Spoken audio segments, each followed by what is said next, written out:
Hi friends welcome to my channel cook with कंठे। तो आज आम बनवा चिकेन। तो चिकेन पे मुझे प्रथम किसी आलू को भल भाव में काटी नहीं धोईकी भलसे भाजी नहीं। तो से भाजवा समय ये मुझे चिकेन को धोईदेली। तो चिकेन को धोई दे सारापर मैरिनेट करने किसी हलदी तेल और अदा रसुण पेस्ट देकी भल भाव में गोल रखीदेली।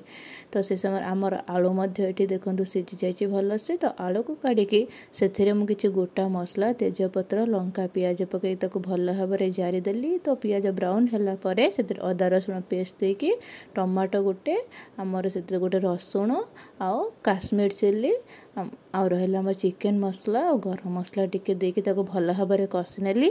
तो कषिला भलसे तो चिकेन पकईदेली। एवं तो मैरिनेट कर रखा चिकेन पकई भलसे कषिली। तो आपड़ से कषा समय टोटाली पानी ही देवेनि। तो पानी देले से मांसटा भल लगी न थाए। तो आपन को भल भाव में कषि ने। तो कषि पर मांस सीझ स्लिम करिकी कषिबे। तो कषिले माने तो फ्लेवरटा भल आसी थाए। तो आम देख मांस भी भल भाव सीझीगला। तो आम ए कि भाजिकी रखी आलू को पकईदबा। तो आलू को टिके कषिला पानी देके